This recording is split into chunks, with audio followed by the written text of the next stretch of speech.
الله أكبر الله أكبر الله أكبر الله أكبر الله أكبر الله أكبر الله أكبر الله أكبر الله أكبر لا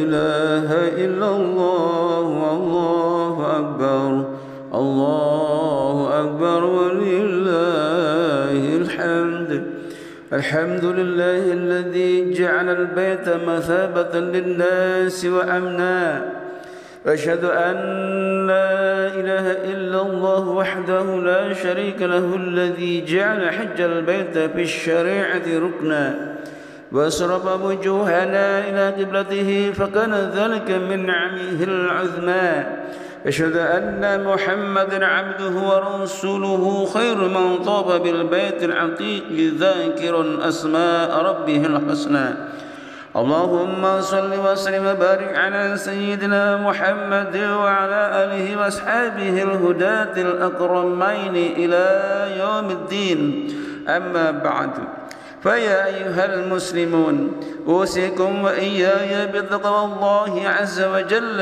وتمسك بهذا الدين تمسكا قويا اتقوا الله حق تقاته ولا تموتن إلا وأنتم مسلمون فقال الله تعالى في كتابه الكريم أعوذ بالله من الشيطان الرجيم بسم الله الرحمن الرحيم ولكل أمة جعلنا منسكا ليذكروا اسم الله على ما رزقهم بهيمة الأنعام فإلهكم إله واحد فله أسلموا وبشر المخبطين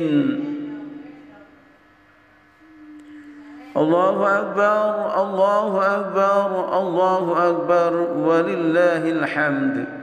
Kaum muslimin jamaah Idul Adha yang dimuliakan Allah, sejak matahari terbenam, kumandang takbir, tahlil dan tahmid terus menggema di seluruh penjuru negeri, bahkan memenuhi relung-relung hati orang beriman. Mereka mengagungkan asma Allah, memahatunggalkan seraya memuji atas segala nikmat anugerah karunia-Nya. Allahu Akbar, Allah Maha Besar, Maha Agung, Maha Kuasa, Maha Gagah Perkasa, tapi tetap Dia Maha Bijaksana. Kita semua umat manusia tidak punya daya upaya kecuali apa yang menjadi iradahnya. Sementara nun jauh di sana di tanah suci Mekah, saudara-saudara kita yang sedang menjalankan ibadah haji berkumpul di padang Arafah. Mereka tidak henti mengumandangkan talbiyah, diiringi derayan air mata yang tak kunjung kering, membasahi pipi karena merasakan keagungan Allah yang Maha Suci dan menyadari kelemahan dan kedhaifan dirinya. Labbaik Allahumma labbaik, labbaik la syarika lak labbaik, innal hamda wan ni'mata lak wal mulka la syarika lak. Hamba sambut panggilanmu ya Allah, hamba sambut seruanmu, tiada sekutu bagimu ya Allah. Sungguh puja dan puji serta sanjungan dan segala nikmat untukmu, begitu juga kekuasaan, tiada sekutu bagimu. Memasuki bulan Zulhijjah, lebih khusus lagi tanggal 10 Zulhijjah sebagai hari raya Idul Adha. Sebagai umat Islam, kita diingatkan akan peristiwa besar yang sangat simbolik dan filosofis. Peristiwa yang syarat dengan pesan-pesan moral yang dialami oleh tiga hamba pilihan Allah, yakni Nabi Ibrahim alaihissalam, Ismail dan Siti Hajar. Tiga hamba Allah yang telah membuktikan kekuatan iman, keteguhan hati dan kekuatan prinsip walau kadang mengesampingkan rasio demi untuk mengedepankan kepatuhan dan ketundukan kepada Allah Subhanahu wa taala. Begitu monumentalnya peristiwa tersebut dan segitu dalam makna yang dikandungnya, sehingga Allah mengabadikannya melalui pensyariatan ibadah haji dan ibadah kurban. Allahu Akbar, Allahu Akbar, Allahu Akbar, walillahil hamd. Kaum muslimin jemaah Idul Adha yang dimuliakan Allah, dalam khutbah kali ini khatib hanya ingin mengingatkan kembali semua tentang nilai-nilai yang terkandung dalam syariat ibadah kurban. Ibadah kurban merupakan peristiwa besar yang secara historis menjadi bagian dari napak tilas perjalanan Nabi Ibrahim alaihissalam. Ibadah ini disimbolisasikan dengan pemotongan binatang ternak. Di samping di dalamnya mengandung makna yang sangat dalam. Kata kurban berasal dari bahasa Arab qaraba yaqrabu qurbanan, yang artinya mendekatkan diri kepada Allah dengan menyembelih seekor kambing atau sapi atau unta. Kurban juga bisa bermakna memberikan sesuatu untuk menunjukkan kecintaan kepada orang lain meskipun dirinya harus menderita. Hari Raya Kurban mengajarkan kita untuk melihat kembali, merekonstruksi sejarah perjalanan tiga hamba Allah, Ibrahim, Siti Hajar, dan Ismail alaihissalam, yang telah menunjukkan keteguhan iman, kelurusan tauhid, berpasrah secara total kepada Allah semata demi menggapai ridha Allah. Beliau bertiga rela mengorbankan sesuatu yang sangat disayanginya. Bagi Ibrahim dan Siti Hajar, Ismail adalah anak yang manis, lagi cerdas dan saleh, belahan jiwa yang selama bertahun-tahun lamanya dinanti. Sementara bagi Ismail, meskipun usianya yang masih belia, dia rela mengorbankan hidupnya untuk menggapai ridha Allah Subhanahu wa taala. Ketiganya benar-benar tunduk patuh kepada perintah Allah Subhanahu wa taala. Kaum muslimin jamaah Adha yang dimuliakan Allah, manusia dalam pandangan Islam adalah makhluk Allah yang punya kedudukan yang mulia lagi istimewa di antara makhluk-makhluk Allah lainnya. Bahkan Al-Quran menyebutnya sebagai karya terbaik Allah, ahsan taqwim. Atas dasar itulah Allah mengangkat kita menjadi khalifatullah fil ardi. Wakil Allah yang mengemban amanat untuk memakmurkan bumi dan menegakkan kalimat-kalimat Allah. Lebih jauh, manusia adalah makhluk Allah secara rohani, berpotensi untuk menjadi makhluk yang berkedudukan paling mulia, melebihi malaikat sekalipun. Namun harus diakui pula bahwa manusia disebabkan kelemahan yang ada dalam dirinya dan bujuk rayu setan dapat menjatuhkannya ke posisi terendah dan kehilangan nilai-nilai kemanusiaan yang ada dalam dirinya. Dalam diri kita sebagai manusia ada nafsu, baik an-nafsul sub'iyah, daya berani, serta an-nafsul bahimiyah, daya kebinatangan. Keduanya berasal dari unsur materi. Apabila kedua nafsu tersebut diperturutkan, dapat berpotensi menjatuhkan kita ke posisi terendah, asfala safilin. Akal yang ia miliki dirusak, hati yang menjadi radar kehidupannya dicemari dengan polusi kemaksiatan dan kemungkaran, sehingga tidak lagi dapat menangkap sinyal-sinyal hidayah Allah. Maka bila kondisi ini terjadi, bersegeralah menuju ampunan Allah Subhanahu wa taala. Melalui ibadah kurban, sebagai manusia kita diingatkan agar mampu menghilangkan sifat-sifat kebinatangan yang seperti ketamakan, keserakahan, kerakusan, suka melanggar aturan yang mungkin ada dalam diri kita, harus dikorbankan sebagaimana disimbolisikan dengan pemotongan binatang ternak.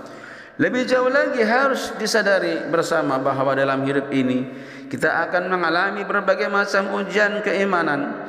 Nabi Ibrahim alaihissalam yang selama bertahun-tahun lamanya mendapatkan kehadiran seorang putra belahan jiwa, dambaan kalbu, tapi ketika harapannya itu terwujud, beliau justru diperintah oleh Allah untuk menyembelih putranya Ismail. Sungguh suatu pengorbanan yang tak ternilai harganya, tak bisa diukur dengan kekuatan rasio, bukan karena tidak sayang pada anak, tapi karena kuatnya iman.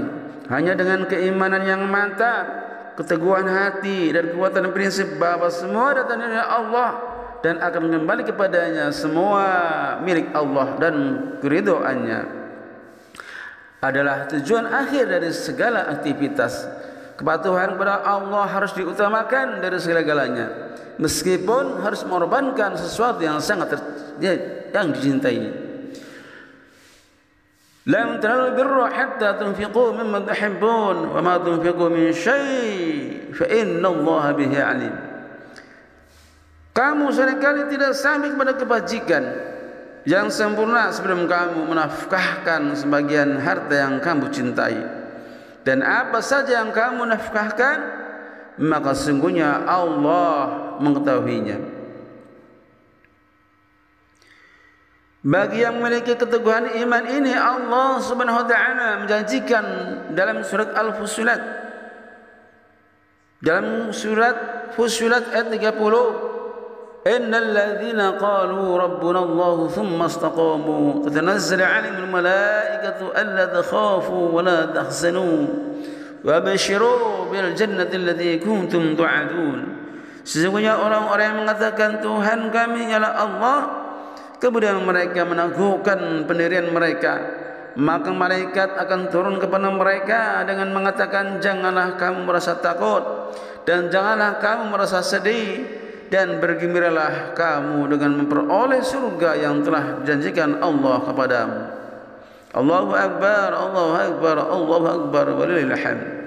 Kaum muslimin jamaah Idul Adha yang dimuliakan Allah, makna lain yang bisa kita ambil dari pelaksanaan ibadah kurban adalah terwujudnya sifat empati dan simpati serta solidaritas sosial.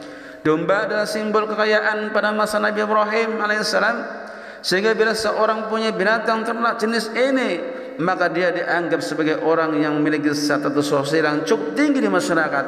Sementara di zaman kita sekarang ini yang menjadi simbol kekayaan adalah kedudukan, pangkat, jabatan, gelar, mobil mewah, rumah megah, tanah luas dan lain sebagainya. Semua itu jangan sampai mengorbankan keimanan kita sehingga lupa dan melanggar aturan-aturan Allah.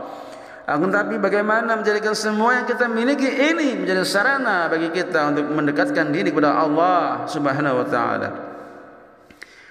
Dengan ibadah kurban kita diingatkan agar mampu menumbuhkan rasa empati, merasakan kesusahan yang dialami orang lain, mampu dan mau berbagi kebahagiaan dengan orang-orang miskin, golongan lemah yang membutuhkan bantuan, sehingga akan tumbuh dalam diri kita kepekaan sosial, solidaritas terhadap sesama, dan tidak terjebak kepada kehidupan materialistis, hedonis, kapitalis, dan individualistis. Akhirnya, sebagai perwujudan dari pesan-pesan yang terkandung dalam pelaksanaan ibadah kurban, mudah-mudahan terbentuk suatu kesadaran dalam diri bahwa kita semua sebagai manusia adalah makhluk Allah yang paling mulia. Nilai-nilai kemanusiaan yang ada dalam diri kita jangan sampai dirusak oleh sifat-sifat ketamakan, kerakusan, dan keserakahan, karena sifat-sifat tersebut adalah sifat binatang yang harus dikorbankan. Sebagai manusia kita harus mengembangkan sikap saling berkorban, membangun komitmen sosial, solidaritas terhadap sesama sebagai pancaran kejernihan hati, dan komitmen kekuatan yang teguh, karena kebahagiaan yang sebenarnya adalah bukan terletak pada seberapa banyak yang kita terima, akan tapi berapa banyakkah yang sudah kita berikan untuk kepentingan agama dan sesama. Pada hakikatnya memberi adalah menerima. Allahu Akbar, Allahu Akbar, Allahu Akbar, walillahil hamd. Kaum muslimin jamaah Idul Adha yang dimuliakan Allah, sebagai penutup saya sampaikan hadis Nabi, man kana lahu sa'atun wa lam yudhah fala yuqrabanna musallana. Barang siapa yang dikurniakan kelapangan rezeki oleh Allah tetapi dia tidak mau berkorban, maka janganlah ia dekat-dekat dengan tempat salat kami. HR Ahmad dan Ibnu Majah. Hadis tersebut mengisyaratkan adanya garis lurus antar kesolehan beribadah dengan kesediaan berkorban atau kepedulian terhadap sesama, marilah kita renungkan. Sudahkah kita berkorban untuk Allah? Sudahkah kita berkorban untuk kepentingan agama Allah? Tentu kita tidak akan bisa menyamai pengorbanan Nabi Ibrahim, seorang tua yang segar, dan Ismail seorang anak muda yang sabar. Yang bisa kita lakukan adalah menumbuhkan semangat berkorban dan diri kita, dan lakukan sesuai dengan kemampuan dan kapasitas kita masing-masing. Inna ahsanal mawa'idhi syafiyati kalamu man la yakhfa alaihi khafiyah. Wa Allah subhanahu yaqulu wa biqawlihi yahtadil muhtadun. Wa idha quri'al qur'anu fastami'u lahu wa ansitu la'allakum turhamun. A'udzu billahi minasy syaithanir rajim. Bismillahirrahmanirrahim. يا أيها الذين آمنوا اتقوا الله ولتنظر نفس ما قدمت لغد واتقوا الله إن الله خبير بما تعملون. بارك الله لي ولكم في القرآن العظيم ونفعني وإياكم بما فيه من الآيات والذكر الحكيم وتقبل منا منكم تلاوته إنه هو الغفور الرحيم.